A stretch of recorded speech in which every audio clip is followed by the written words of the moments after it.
The Chicago Tribune, you know them, a newspaper of some repute, has a piece, Chicago School Bans Lunches Brought from Home. What? What is this? To encourage healthful eating, Chicago School doesn't allow kids to bring lunches or certain snacks from home.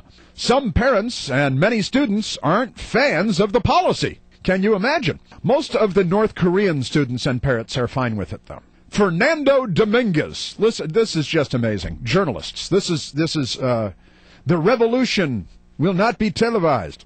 Fernando Dominguez cut the figure of a young revolutionary leader during a recent lunch period at his elementary school. That's the lead sentence of the story. I think the reporters have Che Guevara posters on the walls of their office. Fernando Dominguez, who's like a junior high school student, cut the figure of a young revolutionary leader? First of all, that's racist. Okay? You know, if you were like Steve Jefferson, would he cut the figure of a young revolutionary leader? Or do you just have visions of Che Guevara massacring people dancing in your little heads? The seventh grader shouted to his lunchmates in Spanish and English, "Who thinks the lunch is not good enough?" Dozens of hands flew in the air and fellow students shouted along, "We should bring our own lunch! We should bring our own lunch!" And a third time, "We should bring our own lunch!" the students shouted. It's like a Spartacus moment in the junior high school lunchroom here. I am Spartacus. It's like Attica. The kid's Norma Ray over here. He's not a young revolutionary. He's Norma Stinkin' Ray. He probably saw that movie. But the Marxist lunatics want to frame him as some kind of a, Hugo Chavez figure. We should bring our own lunch. They're fighting over their lunch. It's like, Oliver Twist. Food, glorious food. And this is the left. And what are they doing? Well, I'll explain. At his public school, Little Village Academy in Chicago's West Side, students are not allowed to pack lunches from home unless they have a medical excuse. They must eat the food served in the cafeteria.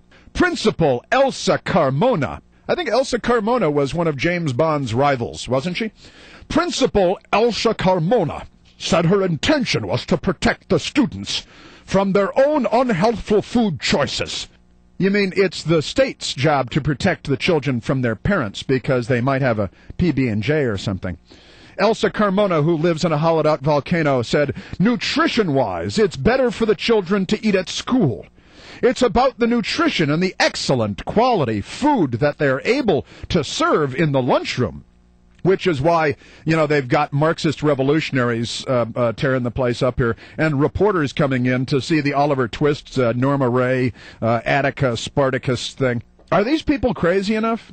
It's milk versus Coke, she says, but with allergies and any medical issues, of course, we'll make an exception. Oh, good. You won't kill them by forcing them to eat the state food, which is better for them than what their parents choose? During a recent visit to the school, dozens of students took the lunch but threw most of it in the garbage. They have also seen a drop-off in meal participation among students, many of whom say the food tastes bad. Well, it's government food. What do you want? They feed prisoners and animals. One parent says he thinks it's a good idea. He says when they bring food from home, there's no control over the food. Imagine that. The state doesn't control what every child is eating every hour of the day. At the Claremont Academy Elementary School in the south side of Chicago, officials allow packed lunches but confiscate any snacks with sugar or salt. Achtung!